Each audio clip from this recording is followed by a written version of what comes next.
house goes to foreclosure, it is going to be sold through a trustee sale at the courthouse steps. So what happens then is there's going to be a price, an opening bid set on that house, on that property, and it's going to be set by the trustee who owns basically who owns the mortgage. So you go the trustee sale. Any of us that has cash can go down and buy a property at the courthouse and try to bid on it, but you need to have cash. So typically what happens when it goes to the trustee sale, it's either someone buys it, and that would be an investor or an investor group, or if nobody buys it and no one bids on it, then it reverts back to the bank, and then it becomes what we call a bank-owned sale or an REO, otherwise known as real estate owned. So what happens, we have real estate owned properties, the bank owned, and that has a clear title. It's owned. The bank, their biggest interest is to sell that property for as much as they can get out of it. They've taken a big hit, just like the short sales. They need their money back, so they're going to market it. They're going to go through and offer it to a real estate company to put it on the market, and they're going to have it appraised, and they're going to put it out what they expect to get market value. So we all think that we're going to get the best deals with bank-owned and short sales. Sometimes you do, and sometimes you don't. Sometimes you're going to have to wait a little while before you get the best deal. Typically, the REO or the bank-owned properties, every bank has different policies. Some banks may wait 7 days while reviewing all offers. Some may look at the offers right away and send out a counter and start negotiating with you. But the basic thing is that you are going to be able to get an answer from, it's not like a short sale, you're going to be able to get an answer typically within a week. It's not quite as quick as with an equity seller, but usually within a week or so, sometimes just a couple days. So you put the offer in. Who are you talking to? Your agent sends it to another real estate agent. That agent sends it to the asset manager that's in charge of that property. They don't really care. They're unemotional. So they're just looking at the bottom line, just trying to get the most they can get out of it. But once you get an offer accepted by the bank, you're going to expect to get a big addendum of things that you have to sign if you're going to buy that property. The addendum could be, 15, 20 pages. What's your experience been? It's lengthy. And what they do, why they're doing that, is there are all these disclosures that say, we don't know about this, and we don't know about that, and we've never lived in the property, and they're just basically covering themselves to say that they don't know anything about it. But you have to sign that addendum in order to go forward and purchase the property.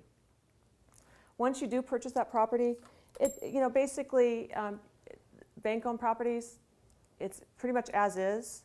They want to sell it that way.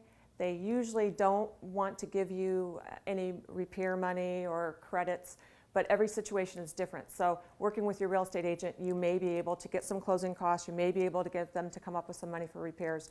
So never say never, but typically they would prefer to sell it as is.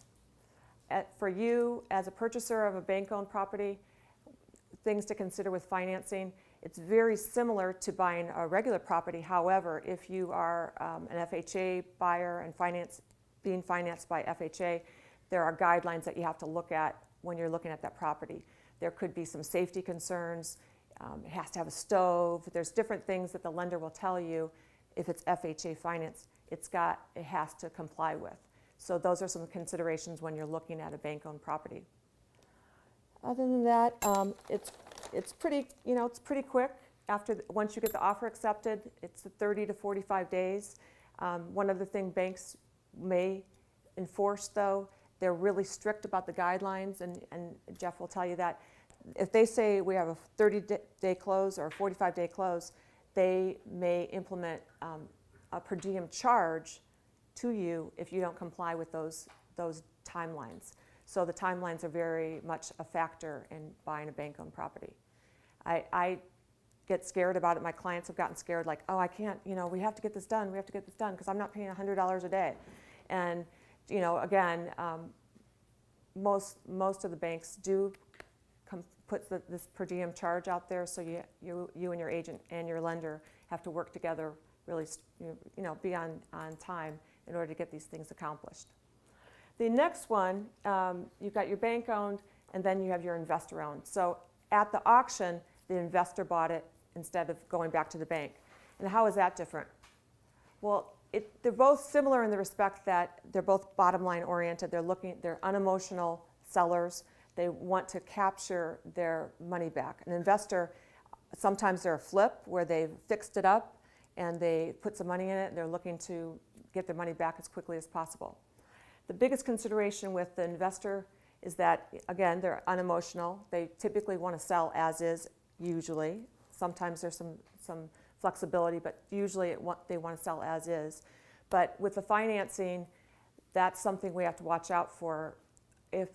I believe, Jeff, most of the lenders still have a 90-day flip rule, which means if the investor purchased the property and it's within 90 days they're selling it again and you buy it, the investor cannot make more than 20% on that flip. If they make more than that, you have to have 2 appraisals. The reason they have those guidelines is to enforce less fraud, and it's back to the fraud issue with the lending. But it is something to think about when you're looking for a property, because you look at this great property and like, oh my God, it's all fixed up. But we have to think about those considerations. But overall, buying a bank-owned or an investor-owned property it's a lot easier than buying a short sale. All the titles all cleared, all the HOA and the back HOA for a condo, all that's cleared up. So most of the problems that may creep up in a short sale are already taken care of. Now, what I found, just like with short sales, often it's very, very competitive as well, because the rest of the world thinks that a bank-owned or an investor-owned foreclosure is a better deal. So whether it is or whether it's not, the market perceives a bank-owned as a deal. So the competition, particularly in certain price range, particularly entry-level price ranges, is very competitive.